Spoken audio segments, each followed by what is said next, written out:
I want people to know my son's life mattered. When this man died at a Phoenix bus stop this summer, we wondered if it was another loss to the valley's extreme heat, a grim reality for hundreds who died in Maricopa County. But our 12 News investigation shows that there's a lot more to this story, exposing yet another failure in Arizona's mental health care system.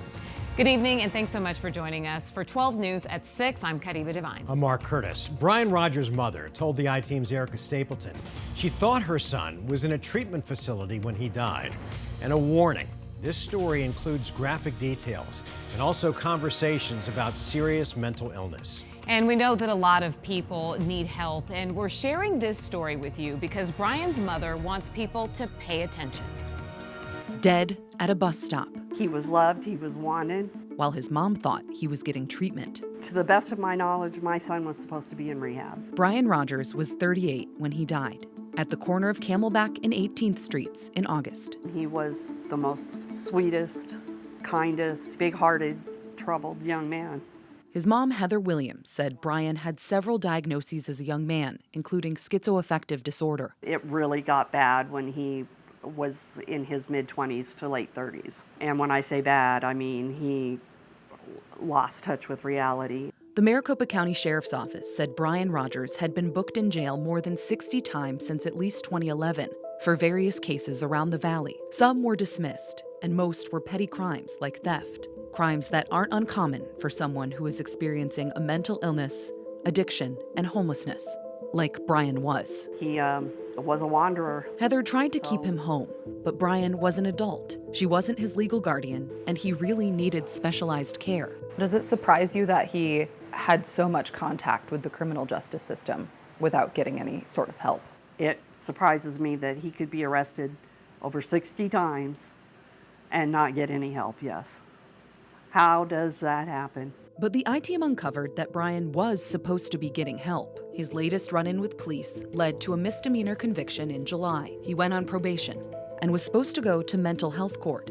Deputies took him from jail to a psychiatric facility on July 28th, per a court order, according to the sheriff's office. All records from mental health court are sealed. But from probation records, we learned the following. Bryan Rogers was first taken to Community Bridges, and the next day, on July 29th, he moved to St. Luke's Behavioral Health Center in Phoenix, which sees patients for psychiatric help and substance use.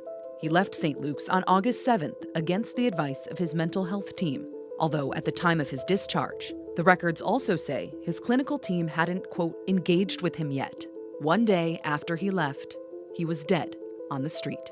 He didn't have the wherewithal to help himself. He was so deep into the mental illness that for him to be able to help himself, it just wasn't a possibility. His death was listed as accidental, according to the medical examiner's early findings. The cause, meth overdose, with heat exposure and alcoholism as contributing factors. How is it possible that someone who's documented to be needing help winds up on the streets? That's a great question. There is little to no accountability in the system. Deborah Giesling knows firsthand after years of navigating Arizona's behavioral health care system with her own adult son. Is that the only recourse families have? As an advocate now, she hears of people with serious mental illnesses being released to the streets all too often, whether it's from jails, prisons, or facilities that are supposed to be helping them.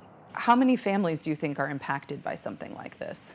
I don't know if I can put a number on it, but I know that approximately 2% of our population has a serious mental illness. Like a quarter of that 2%, I think, are just in this revolving door that just never seems to stop. And through that revolving door, people get sicker and sicker. It makes sense with Bryan's history, why he would try to leave a place that's supposed to be helping him. But what doesn't make sense is why no one made him stay. When you're talking about somebody in psychosis who doesn't want to take their meds, they walk away from treatment and nobody's there to hold that court order accountable. When we told former state senator Nancy Bardo about Bryan Rogers' case, my first thought was truly a preventable tragedy, and from my experience, It's not an isolated case. In her time with the state legislature, she pushed to close gaps in the state's mental health care system, but there wasn't always buy-in. You make a lot more money as a behavioral health provider to treat the less sick. And when people with the most severe mental illnesses end up on the streets, They're homeless and they're dying. this year is the first time Arizona's Medicaid system, AXIS, published mortality trends of people receiving mental health benefits from the state. More than 1,700 people died in 2022 with a serious mental illness. About 2/3 were listed as natural. The report doesn't detail the backstory of each death, but more than 400 of those people died by accident. 86 died by suicide, and 26 people were killed by someone else. If someone has a chronic, serious mental illness and they don't have an advocate, they're not going to make it. Deborah Giesling pushed to be her adult son's legal guardian. Making sure that he doesn't fall through the cracks. Providers and hospitals, they hide behind HIPAA and they don't speak with the family members and they discourage guardianship. Heather's hit those exact same roadblocks trying to advocate for Bryan. Your power is limited. It's a hard thing to do because they don't want to hear from you if your child's an adult. She pieced together Bryan was at St. Luke's after he called her once from the treatment center. Without being a legal guardian, she said she never got access to her son's treatment plan. I'm at a loss. But if she were able to be in the loop, she believes she could have intervened before he left St. Luke's. When I called, they were like, we never had anybody here by that name. I'm like, but you did. He was there. You did have him. I left several messages for St. Luke's that all went unanswered. I even went to the facility Tuesday morning, but was told no one was available to answer our questions at that time. There's no accountability. Once they're gone out of their sight, No one checks. nobody checks. I'm sure that he walked out that door and nobody thought about him again. That's heartbreaking. Well, court records show there was someone looking for Bryan, his probation officer, who showed up here to St. Luke's 2 days after Bryan's death. The officer wrote Bryan up for probation violations when he wasn't at St. Luke's. Then a judge issued a warrant for his arrest, and the court ordered him to pay fees. I even found a care plan was added to his case more than 2 weeks after he died. It doesn't seem like the court even knows Bryan is dead. You're asking taxpayers to support a system that's failing. Bryan's story struck a particular nerve with Nancy Bartow. I do have a personal story about my brother Ken, who was diagnosed with schizophrenia. He ended up on the streets, homeless in Tucson, and he was killed. She told me that was in 1985, My parents didn't know what to do. He just was a wanderer. just as Heather described Bryan. They're not just throwaway people. The two deaths nearly 40 years apart. The system that's failing, still the same. He was troubled and he was sick and he needed help. He didn't get it, and he deserved that.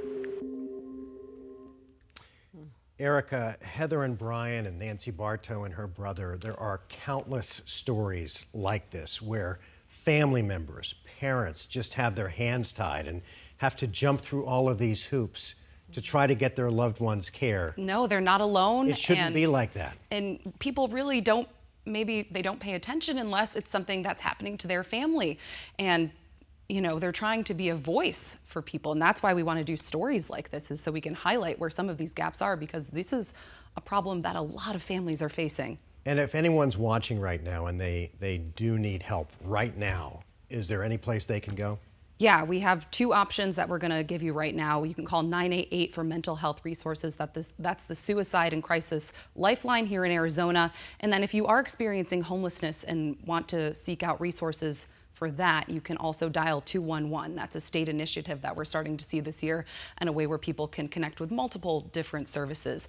And, you know, obviously, if you're facing homelessness, a lot of times you have other issues going on too. Sure. So some of those numbers you'll be able to connect with perhaps the best resource that could help you during It's just such a struggle like that. So heartbreaking for these families. So much collateral damage. Sure. Yeah. Erica, thanks.